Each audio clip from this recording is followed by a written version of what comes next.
Hello, Coffee Cuppers. The theme shop has been growing fast, gaining new designs almost every week. Today, I'm going to show you how to modify one of the designs, specifically the furniture company theme, to transform it into something brand new. Whether you plan to use this design yourself or not, I think you'll find it pretty handy to see how certain elements are modified using the Site Designer app. The furniture company design has such a modern feel to it, and I really like that it has PayPal buttons included for accepting payments. This theme is simply perfect for small businesses such as a dance studio. So let's get started and transform this design. The first thing that I want to do is make sure that my slider is positioned in the mobile first workflow. That would mean that the slider would need to be to the left of the very first breakpoint to then apply all of my default styles to the design. However, I'm going to show you a little trick today. If you click on toggle breakpoints and choose disable all breakpoints, then you can move the slider out to a large position and the default styles will apply throughout the entire layout. So with the slider in place, let's go ahead and work top down. Now, I'm going to want to change this company name, obviously. So if I hover over it, the text link will appear up at the top. If you double click, the text edit mode will now appear on the right hand side. And then I can just type in what I want to change the text to. Now, once you click out of that box, then the right-hand panel will automatically change back to the content styles and element panels. If I wanted to style this and change it to different colors, on the styles pane, make sure that element is selected. You can always check that. It'll be listed right here up in the top right corner. This way you can see which item you're styling. Under the styles design pane is where you'd be able to change things such as your font, color, and alignment. For now, I'm going to leave it as it is. The next thing is going to be the navigation menu. I'm going to change the furniture text link to say services. And I'm going to leave the other pages, the about and contact, alone. Now, as I hover over, you'll notice that it outlines with an orange line, a little orange box. This indicates that this is a synced item. So on all the other pages within the project that include this symbol, as we call it, the item will stay in sync, so you don't have to change it on every page. Next up is this main image. So I'm going to go ahead and select the container. It's called the hero container. You can also use the element tree to hover over the item and select it. Select the object. So let's see. Hero container. And under the styles pane, design, under the background section, we can see there is an image inserted. If I click on that image source name and click on change resource, I can adjust the image appropriately.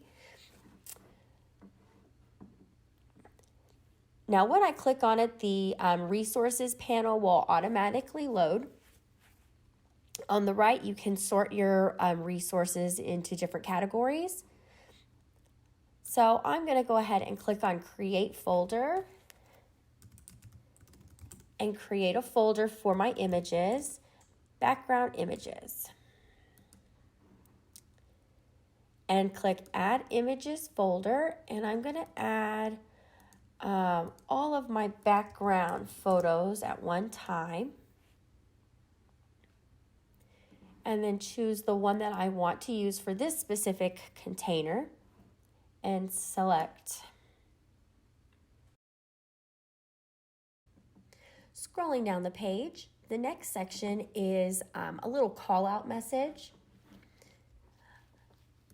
This heading 2, to adjust the text, this time I'm going to click on that little A upon hover, and that also activates that text edit mode.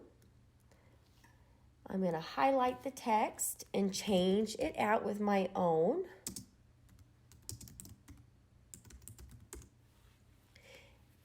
Now, please note that in the text edit mode allows you to make individual style selections for that particular item. So let's say I wanted to change this one word only to be italic. If I hover over it and on the text edit mode, click on the particular inline tag, it'll change that to now be emphasized. Or if I wanted it to be bold or whatnot.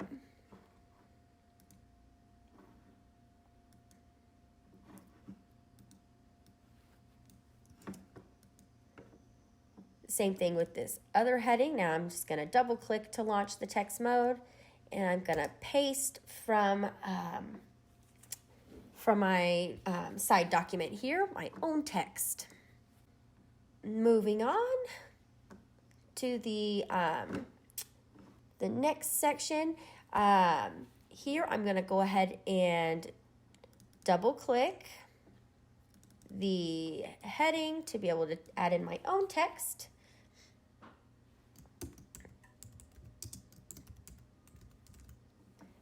Change it to dance classes. This container, since it's a background, I'm going to go and adjust that under the Styles pane, Design, in the Background section. And I'll see the chair source loaded in there. And I'm going to click on the little pencil to go ahead and change it out.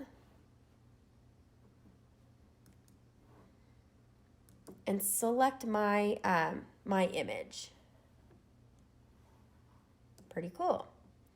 Now, the image itself, if you noticed, it was not red, the one I selected.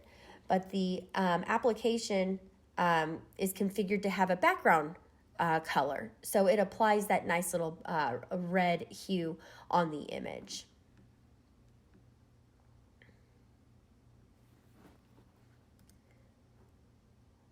Another way to edit text is to right-click and choose Edit Text.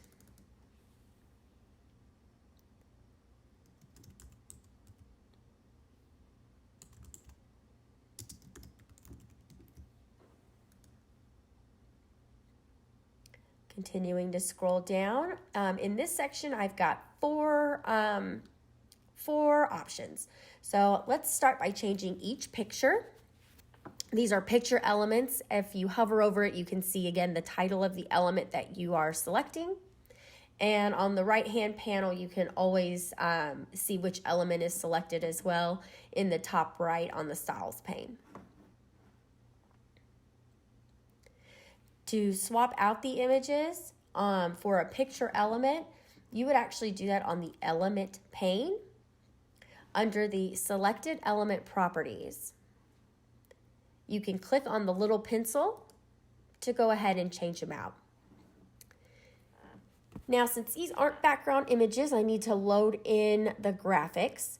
So I'm going to start by creating a folder for them called Class Images. And I'm going to load them from my computer.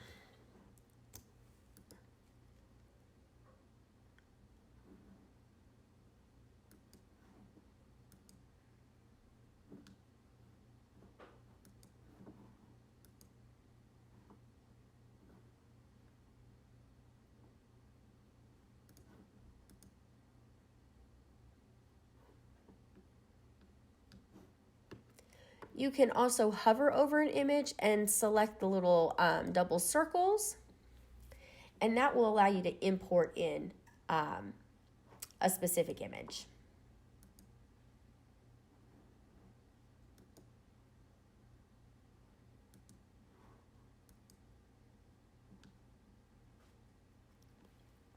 Voila, that was easy to get those added. Next, I'm going to change the heading for each one.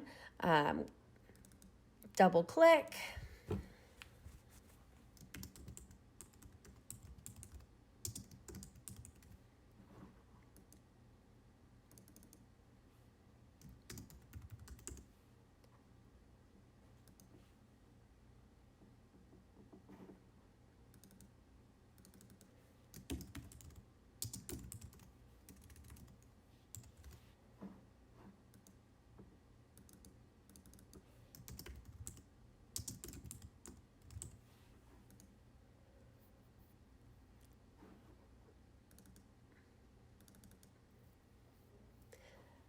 The prices, obviously, you can change them yourself, and the paragraph descriptions for each.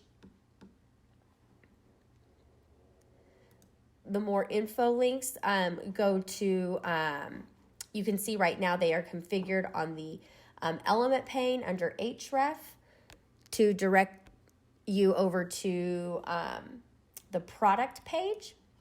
If you add additional pages into your project, you would just change that there under the element properties, plugging in the new page name. Now the PayPal buttons is pretty cool. This allows you to sync up with your PayPal merchant account. On the element pane under the selected properties, you would just plug in your merchant ID right here for your buttons. This way, when somebody clicks, they'll be prompted to enter their PayPal information and send you the funds.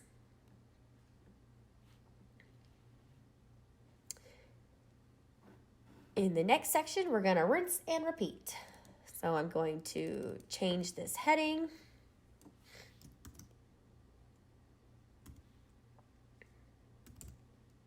To change the background, I'm going to select the container. If you double click on any element, the style panel will automatically appear on the side with its style controls. So going back to the background section, since this is a container element, I'm going to click on the pencil and then choose the appropriate graphic.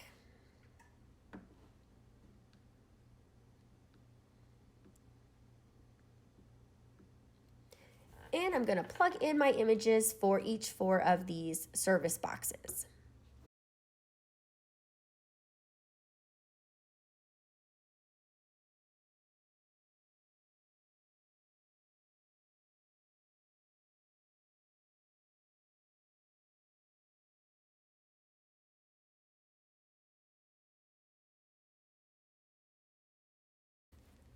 Pretty easy and fast to be able to swap out those images. Again, you can either click on those little circle arrows, or you can change them out right from the element panel under the selected properties. Double click to change any text.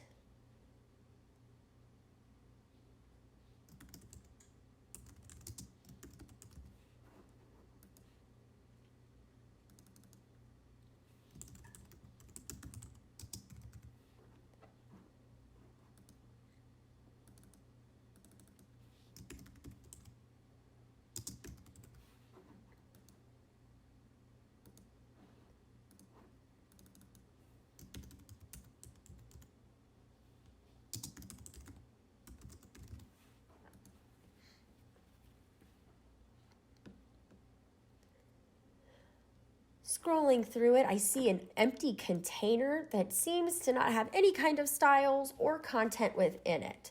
I can see that under the element pane, there's just a blank container. Oops, so let's go ahead and just delete that from the design because it's not needed. To do that, if you hover over it, you'll see a little trash can. You'll also notice a trash can on the element pane under the selected properties. That same trash can appears on the styles pane at the top. You can also find it on right click, delete. So many ways to be able to access that control. So let's go ahead and remove that from the project and then move on to the footer. So I'm going to select this closing container, and on the styles pane under background, I see there's a gradient applied that gives it that scaling look, background color, as well as the background image. So let's start by changing out my image. I'm going to click on the image source name and the pencil and select my item.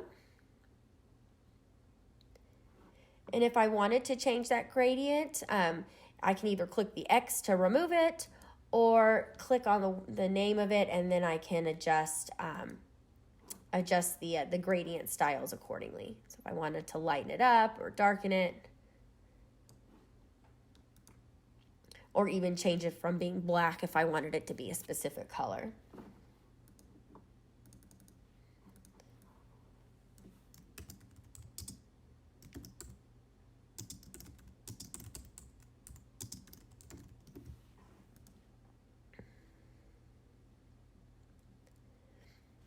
Finally, the last thing to change in this page is the footer. Notice that there is an orange box around it, which means that this footer appears on all pages. I'm kind of lazy, so I'm going to scroll back up to the top, and I'm going to double click on my heading, and I'm going to copy it to my clipboard using my keyboard, and then come back down here and paste it. This way I don't have to type it out all over again.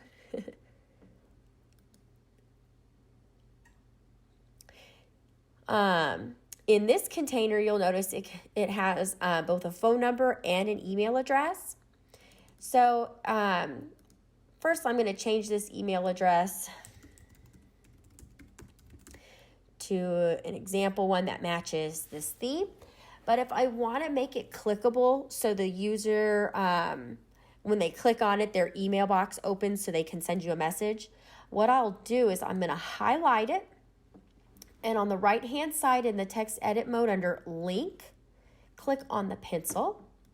And I'm going to change it to mail to : and then I'm going to put in the email address. So that's hello@moveyourfeet.com. And click on apply, and that's going to change it to an actual link.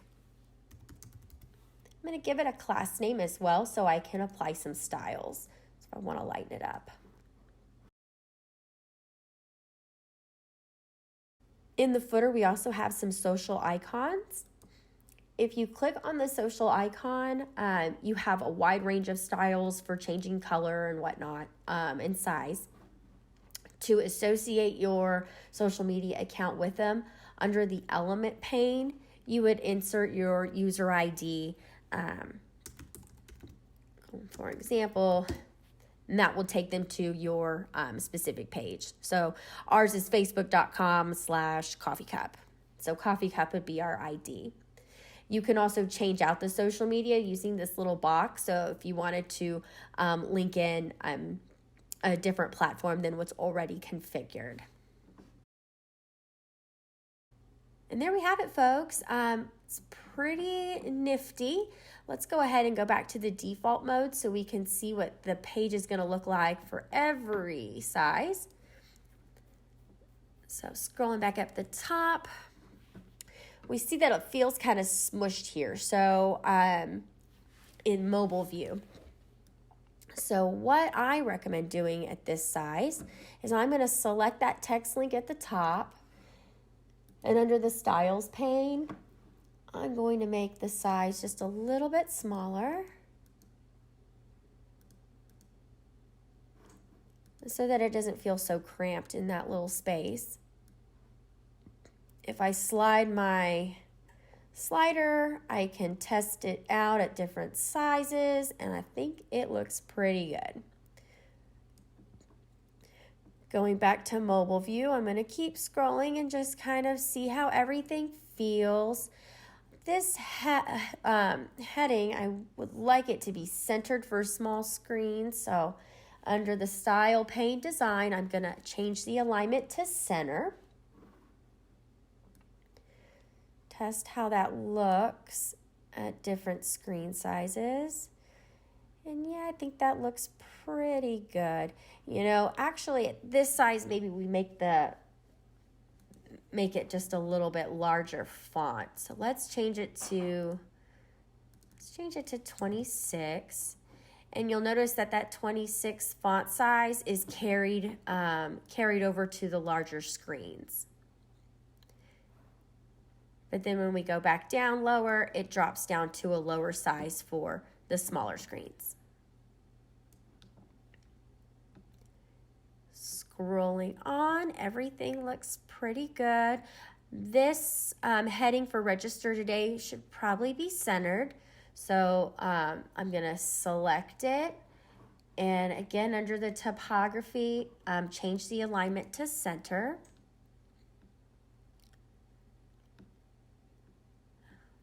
Keep scrolling. I don't see any obvious issues.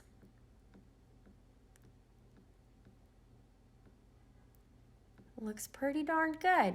And I'm going to repeat this process for every size just so I can make sure that there's not something that needs to be changed in the alignment.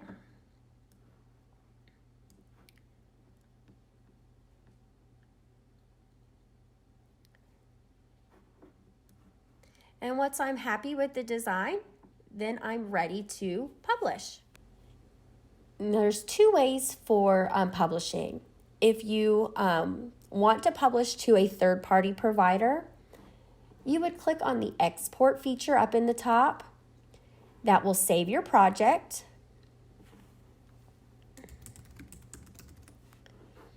You'll get to choose which location you want to save it to and where you want to export your files. Once you export the files, you can click on Open Folder, and you'll upload all of these pages and folders to the server of your choice using any FTP client. We do offer a free utility over in our free stuff collection if you don't already have a favorite. If you're publishing to our S-Drive servers, all you'll need to do is configure your project. Under the settings project name, I'm going to go ahead and give it a name. And under publish, I'm going to log in to my CoffeeCup account.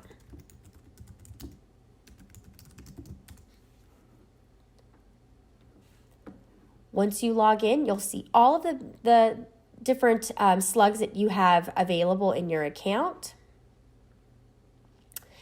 And you just click to find the one that you want and select OK.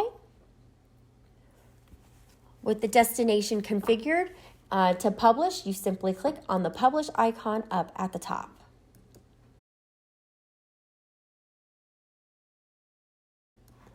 Once it finished publishing, we can see what it's going to look like online. So let's pull it up. It looks pretty good. We were able to do that pretty quickly, even though we're missing a few entries for the description and pricing. And if I squeeze the browser, we can see that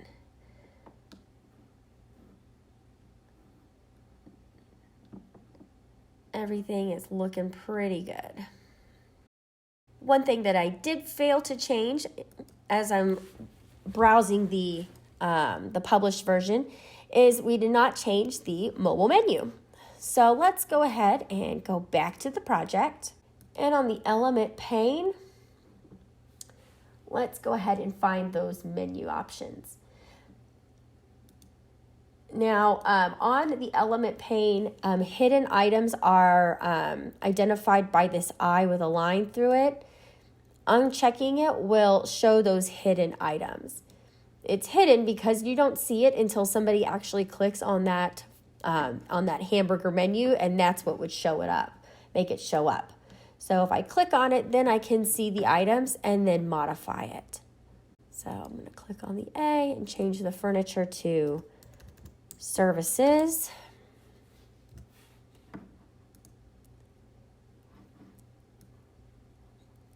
And that will change it for larger screens as well. Pretty easy. I hope you found this tutorial helpful. If you have any questions, please feel free to reach out to our team. We're always happy to help. Have a great day.